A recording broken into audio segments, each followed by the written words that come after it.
오늘 본문 1절을 보시면 형들이 요셉을 팔아서 애굽의 노예로 팔려간 내용이 나옵니다. 1절 말씀 함께 읽도록 하겠습니다. 요셉이 이끌려 애굽에 내려가매 바로의 신하 대장 애굽 사람 보디발이 그를 데리고 한 이스마엘 사람의 손에서 요셉을 사니라. 아멘. 하루아침에 형들에게 팔려 노예가 된 요셉을 보면 현실을 부정해야 정상입니다. 그러나 요셉은 그럼에도 불구하고 그 자리에서 낙심하거나 무너지지 않았습니다. 오히려 하나님을 향한 믿음으로 인내하며 살아갑니다. 저는 이 요셉이 이러한 믿음을 가질 수 있었던 비결은 하나님이 요셉에게 주신 꿈을 믿었기 때문이라고 생각합니다. 그렇기에 요셉이 이 위기의 상황에서도, 위기의 자리에서도 믿음의 꽃을 피울 수 있었던 것이죠. 저희는 여기서 믿음의 사람 요셉을 통해 믿음의 사람 특징 두 가지를 함께 살펴보고자 합니다. 첫째, 하나님께서 나와 함께 하심을 아는 것입니다. 두 번째, 하나님을 내 마음의 중심으로 목표 삼는 것입니다. 오늘 이 두 가지 대지를 통해 하나님께서 우리에게 주시는 이 믿음의 교훈을 함께 나누기를 원합니다. 사실 제가 말씀을 준비할 때마다 준비하는 것이 있습니다. 말씀을 묵상하는 가운데 하나님께 먼저 질문을 구하는 것입니다. 예를 들어 제가 지금 믿음에 대한 설교를 하고 있지 않습니까? 그렇다면 먼저 저는 이렇게 기도합니다. 하나님, 믿음이 무엇인가요? 믿음을 알려주세요. 믿음에 대한 설교를 하는데 믿음이 무엇인지 잘 모르겠습니다. 이 기도에 하나님이 뭐라고 답을 주셨을까요? 알려주지 않으십니다. 정확하게는 나중에는 알려주시지만 문제는 바로 안 알려주신다는 거죠. 우리는 보통 하나님께 기도를 하며 답을 구하려고 합니다. 하나님 왜 그렇습니까? 하나님 어떻게 해야 합니까? 하지만 기도를 하고 이렇게 말씀을 묵상하다 보면 하나님은 오히려 우리에게 질문을 던지실 때가 많습니다. 어쩌면 믿음은 이런 것이다 라고 단번에 알려주면 좋을 텐데 오히려 내가 하나님께 질문한 내용을 통해 우리가 생각하는 믿음은 무엇인지 우리의 믿음과 또 마음과 신앙을 돌아보게 하시는 것 같다는 생각을 종종 하게 됩니다. 그래서 말씀을 묵상하다 보면 하나님은 단순히 답을 주시기보다 우리에게 질문을 던지시며 스스로 생각하게 하십니다. 어쩌면 기독교 신앙 안에서 의심이나 이 질문을 하는 것은 잘못된 것이다 라고 생각하시는 분들이 있습니다. 믿음이 약해서 질문하는 것은 아닐까, 또는 의심하면 안 되는 거야. 그러나 실제로 그렇지 않습니다. 오히려 진지하게 고민하고 이 질문하는 과정을 통해 우리는 더 깊은 진리를 발견하게 됩니다. 신앙은 단순히 아무 생각 없이 받아들이는 것이 아닌 하나님 앞에 진지하게 묻고 또 고민하며 자라나가는 것이기 때문입니다. 잠시 플랜시스 셰퍼라는 학자에 대한 인물을 소개하길 원합니다. 그는 20세기 미국의 기독교 사상가이자 목회자이며 많은 사람들에게 기독교 신앙을 지적으로 설명해준 변증가로 알려진 인물인데요. 그는 스위스에서 라브리 공동체를 세워서 신앙에 대해 고민하고 질문하는 젊은이들과 오랫동안 대화하며 그들에게 질문을 또 답을 해주었습니다. 그는 또 이런 말을 했는데, 솔직한 질문을 하면 솔직한 답이 주어진다 라고 합니다. 이 말은 신앙에도 그대로 적용이 됩니다. 우리가 하나님 앞에 솔직하게 질문을 할 때 하나님은 우리의 질문을 외면하지 않으십니다. 오히려 그 질문을 통해 하나님을 더욱 깊이 알게 하시고 믿음을 더욱 단단히 세워나가십니다. 그 중에 가장 대표적인 인물이 있다면 바로 예수님께서 마지막으로 하신 기도가 있습니다.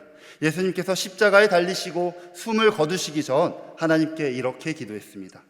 엘리 엘리 라마 사박다니. 이는 헬라어인데 이를 번역하면 하나님 어찌하여 나를 버리셨나이까. 어쩌면 기도가 어떻게 저렇게 끝날 수가 있지?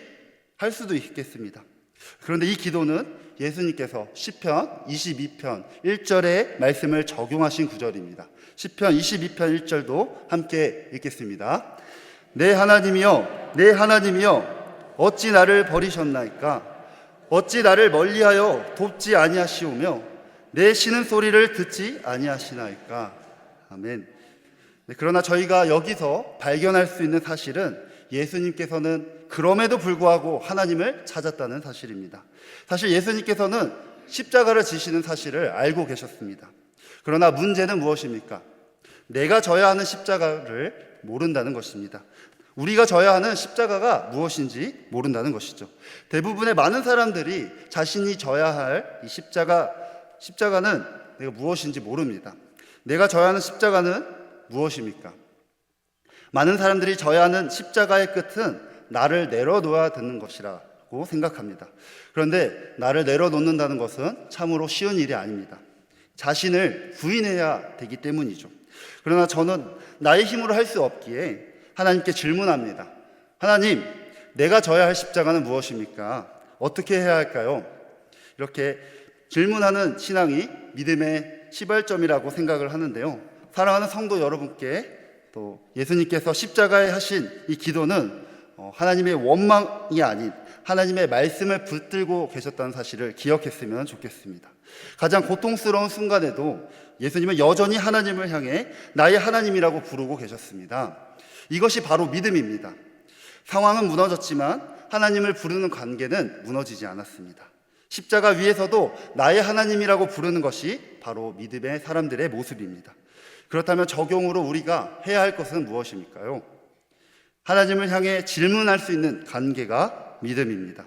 하나님, 왜 이런 일이 일어납니까? 하나님, 저는 지금 무엇을 배워야 할까요? 하나님, 이 상황 속에서 제 믿음은 무엇입니까?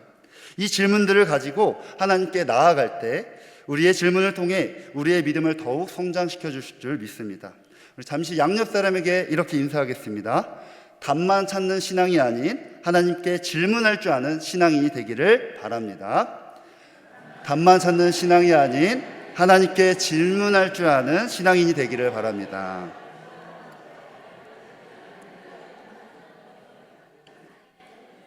네, 감사합니다.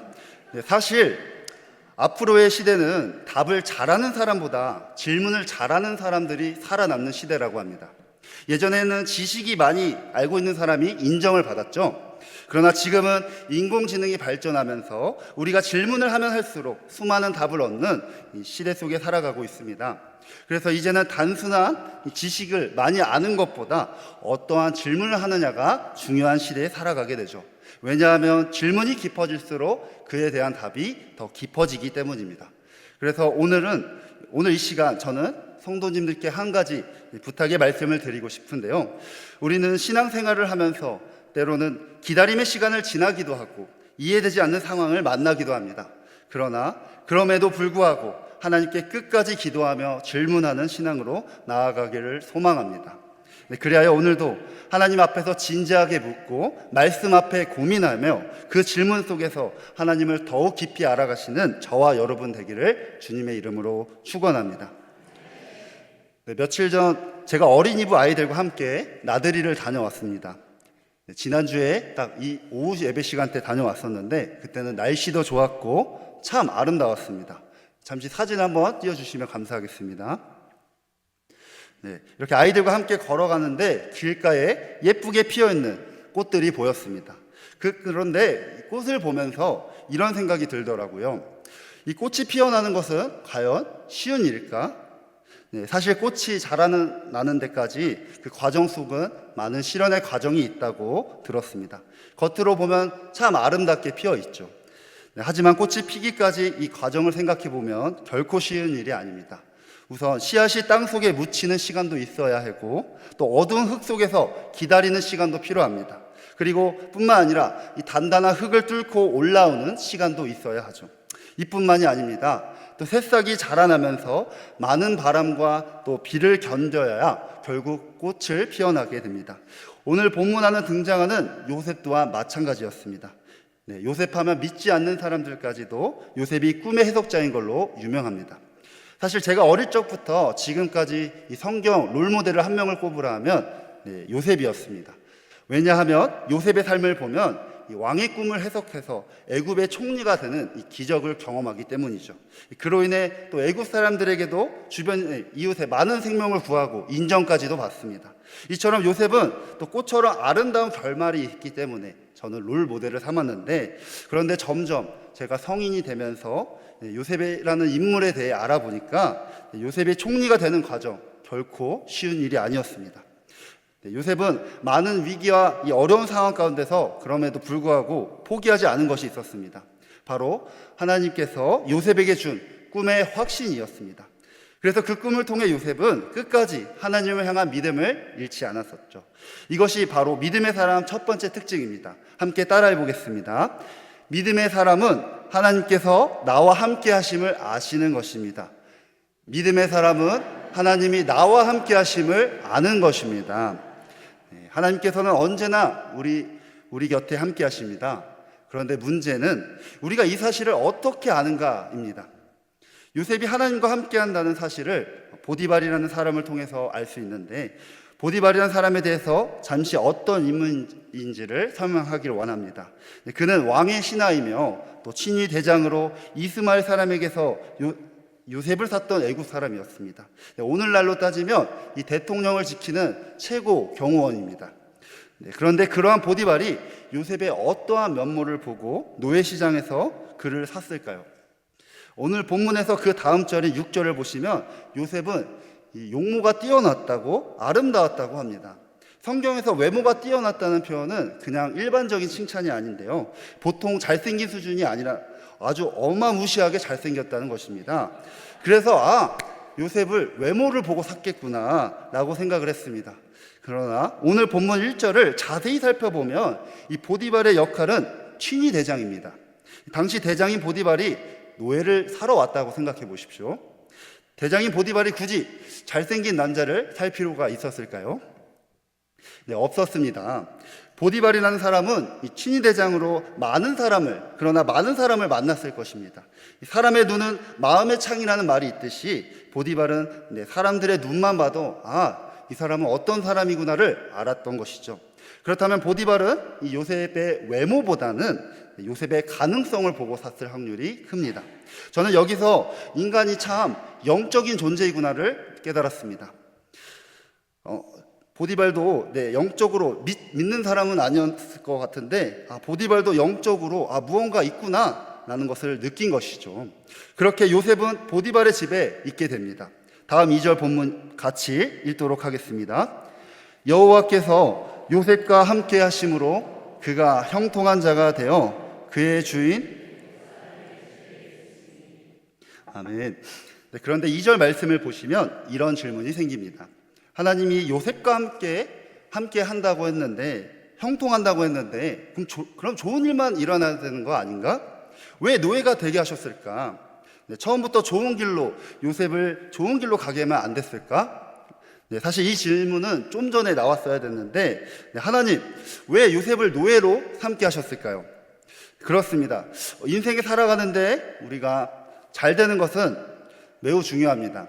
그러나 우리의 신앙이 잘 되는 일만 있으면 참으로 좋은데, 하나님께서는 고난을 통해서도 일하시는 이유는 다양한 이유가 있는데, 그 중에서도 저는 고난을 통해서 우리를 연단시키기 위함이라고 생각합니다. 하나님께서는 우리를 연단한 이유는 단순히 나를 괴롭히기 위함이 아닙니다. 하나님은 우리를 다듬으시고 또 깎으시고 또 준비시키셔서 결국 하나님이 맡기실 길을 감당하게 하십니다. 요셉의 삶이 바로 그렇습니다. 그가 겪었던 고난은 헛된 시간이 아닌 하나님께서 그를 총리의 자리로 이끄시는 준비의 시간이었습니다. 그렇게 믿음의 사람은 환경을 목표로 삼지 않습니다. 또 성공을 목표로 삼지 않습니다. 오직 하나님을 내 마음 중심에 내 삶의 목표로 삼는 사람입니다. 이것이 바로 믿음의 사람 두 번째 특징입니다. 함께 따라해 보겠습니다. 믿음의 사람 특징, 하나님을 내 마음 중심으로 목표 삼은 사람입니다. 하나님을 내 마음 중심으로 목표 삼은 사람입니다. 하나님을 내 마음 중심에 목표 삼은 사람입니다. 하나님을 내 마음 중심에 또 목표 삼은 사람들의 특징을 보면 하나님께 인정받는 것을 우선시합니다. 십자가를 보시면요, 우리 가운데 기준으로 위와 아래는 하나님과 나 자신의 관계라고 하죠. 그리고 양옆은 뭐라고 할까요?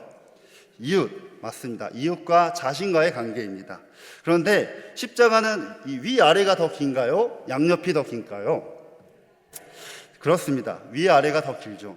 예수님께서는 내 이웃을 내 몸과 같이 사랑하라고 하셨습니다. 그러나 내 마음을 다하고 목숨을 다하여 주 너희 하나님을 사랑하라. 마태복음 23장 30절이 이것이 가장 큰 계명이다 라고 말씀하십니다. 이웃 사랑도 중요합니다. 그러나 더 중요한 것은 하나님과의 사랑 관계입니다. 하나님의 사랑을 경험한 사람들은요, 자연스럽게 이웃에게 또 사랑하게 됩니다. 그런데 놀라운 사실은 이러한 의도가 전혀 인정을 받기 위함이 아닌데 주변 사람들에게까지도 인정을 받기까지도 합니다. 오늘 본문 3절 말씀 함께 읽도록 하겠습니다.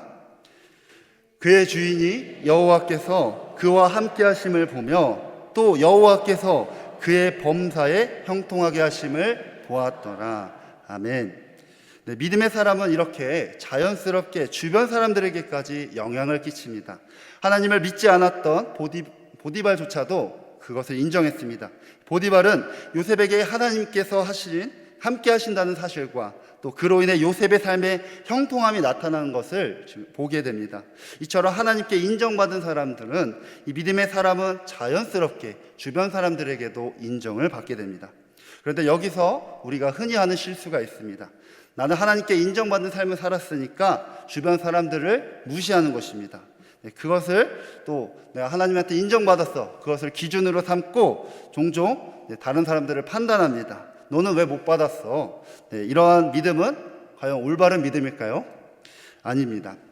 때로는 사람들의 인정을 통해서도 하나님께서 나와 함께 하신다는 것을 확인할 수 있는데, 그러나 믿음의 사람은 거기서 멈추지 않습니다. 믿음의 사람들은 이 사람의 인정에 머무는 것이 아닌 하나님께 받은 은혜를 흘려보내는 삶으로 이어갑니다. 그럴 때 우리는 이러한 고백을 할 수 있게 되는데요, 함께 따라 읽겠습니다. 네. 예수님을 믿는 것이 복인 줄 압니다. 예수님을 믿는 것이 복인 줄 압니다. 네, 예수님을 믿는 것이 복인 줄 아는데, 믿음의 사람들은 이 복을 받으려고만 하는 것이 아닌 복을 주려고 하는 복 자체의 사람이 되려고 합니다. 창세기 또 12장 2절을 보면 믿음의 조상 아브람에게 하나님께서는 너는 복의 근원이 될 거다 라고 말씀하십니다. 네, 요셉의 선조인 아브람 역시 또 하나님께서 주변 사람들이 너로 인한 복의 통로가 될 거야 라고 말씀하셨습니다. 이러한 하나님의 복을 경험한 자들의 특징은 다음 본문 4절을 통해서도 확인할 수 있습니다. 4절 말씀 함께 읽겠습니다. 요셉이 그의 주인에게 은혜를 입어 섬김에 그가 요셉을 가정 총무로 삼고 자기의 소유를 다 그의 손에 위탁하니. 아멘. 네, 요셉이 그의 주인에게 은혜를 입어 섬김에, 이 짧은 구절 속에서 우리는 한 가지 중요한 사실을 발견하게 됩니다. 하나님께서 요셉과 함께 하시니 요셉이 가만히 있지 않았다는 것이죠. 요셉의 상황이 어떻습니까? 형들에게 배신을 당했습니다. 노예로 팔려왔습니다. 참 억울한 상황이겠죠. 그런데도 요셉은 그 자리에서 불평하지 않고 주저하지 않았습니다. 오히려 자신이 주어진 자리에서 최선을 다해 섬기기 시작합니다.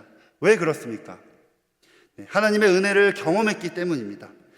사랑하는 성도 여러분, 하나님의 은혜를 입은 사람들은요, 가만히 있을 수가 없습니다. 예배만 드리고 또 끝나는 것이 아니라 삶으로 또 반응하게 됩니다. 야고보서 2장 26절을 보시면 이런 말씀이 있습니다. 영혼 없는 몸이 죽은 것 같이 행함이 없는 믿음은 죽은 것이니라. 아멘. 그래서 성경은 우리에게 말합니다. 믿음에는 반드시 행함이 따라온다. 즉, 이 믿음은 머리로만 아는 것이 아닌 우리의 삶으로 드러낸다는 것입니다. 그래서 믿음의 사람은 어떠한 자리에서도 하나님 앞에서 성실하게 살아갑니다. 가끔 예배 시간에 우리 아이들이 정신없이 돌아다닐 때가 있죠. 그때 아이들에게 얘한테 뭐라고 해야지 라고 생각하셨다면, 이제는 이 아이가 하나님의 은혜를 잔뜩 받았구나 라고 생각하시면 좋겠습니다. 사랑하는 성도 여러분, 오늘 우리는 요셉의 이야기를 통해 위기의 자리에서 꽃피운 믿음이라는 믿음을 살펴보았습니다. 요셉의 이야기는 단순히 한 사람의 성공 이야기가 아닙니다. 그 삶 속에 우리는 하나님이 주신 은혜와 믿음을 발견했습니다. 그리고 그 은혜의 완성은 결국 예수님을 믿는 것이 가장 큰 복이라는 사실입니다. 추가로 요셉이 위기의 자리에서도 또 믿음의 꽃을 피울 수 있었던 그 배경에는 믿음의 부모였던 이 야곱의 신앙도 있었습니다. 요셉은 아버지인 야곱의 또 믿음의 토양 위에서 믿음이 자랐고 결국 위기의 자리에서도 아름다운 꽃을 피울 수 있었습니다.